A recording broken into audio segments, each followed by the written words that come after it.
Good evening everyone. First of all happy new year in advance सभी को।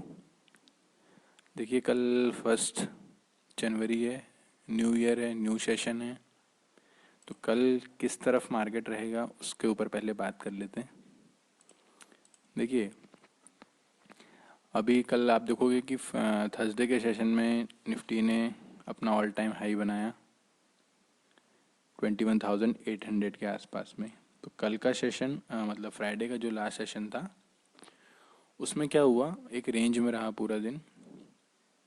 मतलब ना ही हमने ऑल टाइम हाई को ब्रेक किया और ना ही हमने जो थर्सडे में लो बनाया था, आप लो देखोगे ये वाला और ये वाला, हम दो बार उस लो के पास आए लेकिन वहाँ से हम दोनों बार बाउंस हो गए। मैंने आपको बार बार बताया कि 21,670 ये जो लेवल है 678 का 77 का, जब तक इसके नीचे हम सस्टेन नहीं करेंगे या कोई ऐसी एक बड़ी कैंडल जो डायरेक्ट सीधा यहाँ पे ब्रेक दे, मतलब कोई बड़ी कैंडल यहाँ पे ऐसे बने, जब तक हम यहाँ पे नीचे सेलर्स जो हैं वो थोड़े से एक्टिव नहीं होंगे अभी फ़िलहाल में। ऊपर के लिए आपको भी इंतज़ार करना पड़ेगा। अगर आप डायरेक्शनल मूवमेंट चाहते हैं तो ऊपर में आपको जब तक ये ऑल टाइम हाई का ब्रेक नहीं होता है तब तक आपको वेट करना पड़ेगा। जब तक हम 21,800 के ऊपर नहीं निकलेंगे स्ट्रॉन्ग बाइंग वापस से देखने को भी थोड़ा सा नहीं मिलेगी। हो सकता है कि मार्केट एक रेंज में रहे और या फिर हो सकता है कि ऊपर जाए और धीरे धीरे करके सेल ऑफ हो, मतलब ऊपर जाए और वहाँ से बार बार सेल ऑन राइज रहे मार्केट। जैसे यहाँ बार बार ऊपर जा रहा था लेकिन फिर यहाँ से सेलिंग आ रही थी, फिर थोड़ा ऊपर जाता था, फिर सेलिंग आती थी, फिर ऊपर गया, फिर सेलिंग आई। तो ऐसा ही हो सकता है कि रेंज में, लेकिन इस लेवल पर नज़र बना के रखना है आपको। अगर एक मूवमेंट आपको चाहिए कल के लिए तो यहाँ पर आपको नज़र बना के रखनी है कि अगर 21,677-78 के आसपास में अगर यहाँ पर कोई रेंज बनती है, उसके बाद ये लो ब्रेक होता है, तो आप यहाँ पे एक शॉर्ट पोजीशन बना सकते हैं। या ऑप्शन में अगर ट्रेड करते हैं तो यहाँ पर आप एक पुट ले सकते हैं।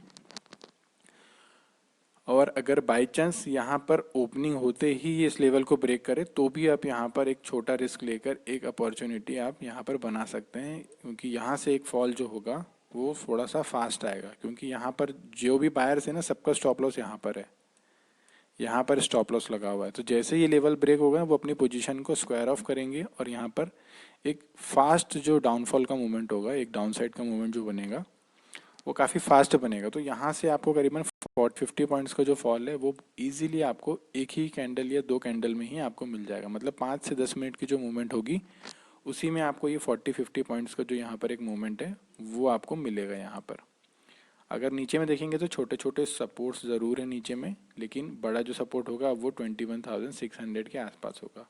अगर 670-680 ये जो लेवल है, अगर इस लेवल के नीचे हम सस्टेन कर जाते हैं कल, या फिर सेलर्स यहाँ पर थोड़ा सा भी अगर इस लेवल को ब्रेक करने में कामयाब होते हैं, तो हम यहाँ पर ये जो 21,600 के आसपास का जो लेवल है, इस लेवल तक हम यहाँ पे डाउनफॉल जो है वो आ सकता है। मतलब धीरे धीरे करके हम यहाँ पर एक जो फॉल है 21,600 तक देख सकते हैं। ऊपर में देखिए अभी मैं इंटरेस्टेड नहीं हूँ बहुत ज़्यादा, ऊपर जाएगा तो मैं वहाँ पे सेल ऑन राइज की अपॉर्चुनिटी ही ढूंढूंगा, क्योंकि अभी बहुत ज़्यादा मैं बुल साइड में अभी एग्रेसिव नहीं देखूंगा कि मुझे अपसाइड के लिए ट्रेड करना है। हाँ, बहुत ज़्यादा अगर गैप डाउन हो जाता है या कोई बहुत ज़्यादा फॉल आ जाता है नीचे बाई चांस 600 या 550 के आसपास तक, तो वहाँ पर मैं एक अपॉर्चुनिटी बाइंग साइड के लिए देखूंगा जहाँ पर ये सपोर्ट लेगा। क्योंकि यहाँ पे मल्टीपल सपोर्ट्स हैं, 500, 550, 600, ये छोटे छोटे बहुत सारे सपोर्ट्स हैं। तो ये किसी भी लेवल पर वहाँ पर सपोर्ट लेके एक बाउंस कर सकता है।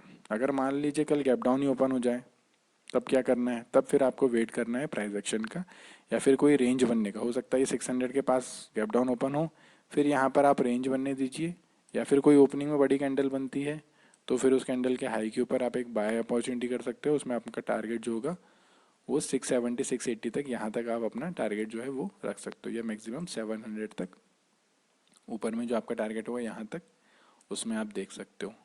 तो फिलहाल के लिए यही व्यू है। अगर गैप डाउन ओपन होगा तो वहाँ पे अगर सपोर्ट लेगा तो एक पुल बैक के लिए आप ट्रेड ले सकते हो। अदरवाइज अगर फ्लैट ओपन होता है तो फिर मैं यहाँ पे 700 से लेके 680 670 या 750 मैक्सिमम ऊपर में, ये सारे जोन जो होंगे वो सेल ऑन राइज के ही होंगे।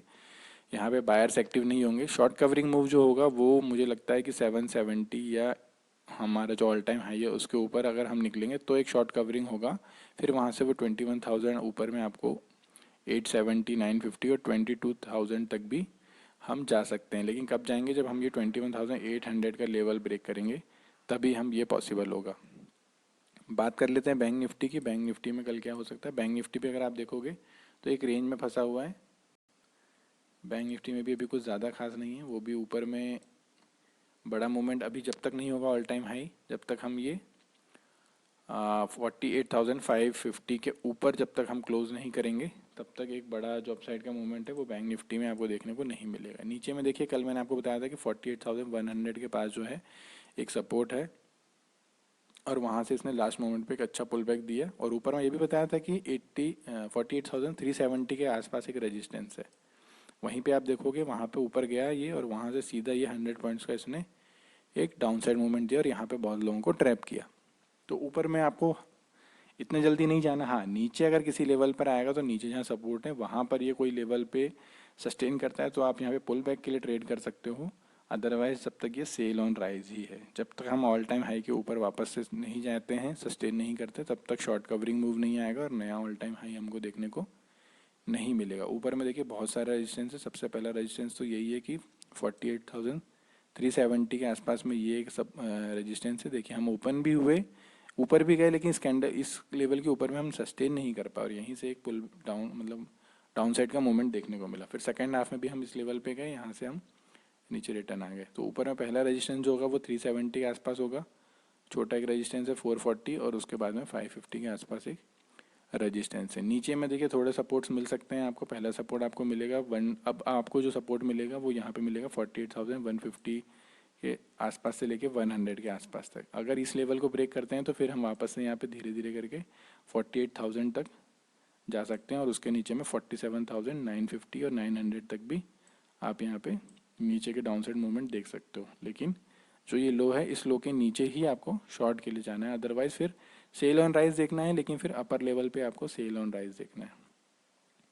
बाकी एक रेंज है, इस रेंज में ये दोनों साइड के मूवमेंट कर सकता है।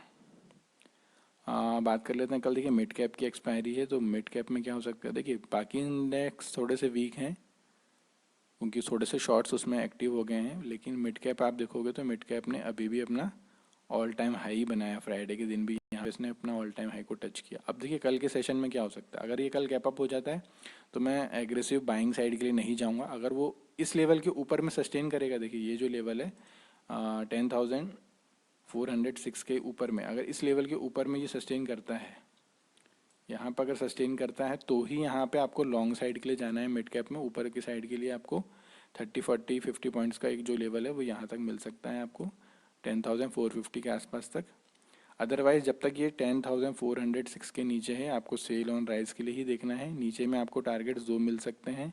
एक टारगेट होगा जो आपका ये ट्रेंड लाइन आ रही है, इस ट्रेंड लाइन के आसपास पर यहाँ पर अगर रेजिस्टेंस लेगा और जैसे ही ये लेवल ब्रेक होगा तो यहाँ से ये धीरे धीरे धीरे धीरे करके इस ट्रेंड लाइन तक आएगा। पहला आपका टारगेट ये होगा, फिर दूसरा टारगेट जो होगा आपका ये 10,300 के आसपास तक, 10,310 या 307 के आसपास तक ये आपका दूसरा टारगेट हो सकता है। फिर यहाँ से भी आपको जो फॉल होगा वो काफ़ी अच्छा देखने को मिलेगा। तो मिड कैप में भी व्यू सेल ऑन राइज का है, बस ऊपर में आपको ये देखना है कि 10,406 के ऊपर सस्टेन करेगा तो पहला टारगेट आपका 25 के आसपास होगा, दूसरा टारगेट होगा आपका 450 के आसपास में। तो फिलहाल में यही व्यू है मिड कैप के लिए। देखिए बैंक एक्स की भी एक्सपायरी है कल। बैंक एक्स भी सेम बैंक निफ्टी के जैसा ही है, वो भी अभी इसी रेंज में है, तो उसका लो जो है वो इम्पोर्टेंट है। ऊपर में ये भी सेल ऑन राइज रहेगा, तो इसमें भी कुछ ज़्यादा खास नहीं है। हाँ बस ये है कि इसकी रेंज ज़्यादा है, तो आपको दोनों तरफ जो चांसेस है वो मिल सकते हैं। अपसाइड के लिए व्यू आप तभी बनाएंगे जब ये ट्रेंड लाइन के ऊपर सस्टेन करेगा, अदरवाइज आपको ऊपर की साइड में नहीं जाना है। इसमें भी सेल ऑन राइज का व्यू है, और अगर ये लो ब्रेक होगा तो यहाँ से एक मूवमेंट जो है आपको और अच्छा डाउन साइड की तरफ में देखने को मिल सकता है। बाकी प्रीमियम ग्रुप जिनको ज्वाइन करना, आज लास्ट डे था हमारा वैसे ज्वाइन करने के लिए। बाकी क्योंकि कल से चार्जेस जो हैं वो अब बढ़ने वाले हैं, क्योंकि हमने वहाँ पे कुछ और भी चीज़ें एक्टिव की हैं। स्टॉक ऑप्शंस में सेलिंग के लिए भी मिलेंगे, कुछ लोग सेलिंग्स के लिए भी ट्राई करते हैं तो वहाँ पे ऑप्शन सेलिंग के लिए भी मिलेगा, और ऑप्शन बाइंग के साथ में इंडेक्स और स्टॉक्स में भी मूवमेंट मिलेगा। बाकी मिलते हैं कल। जय हिंद।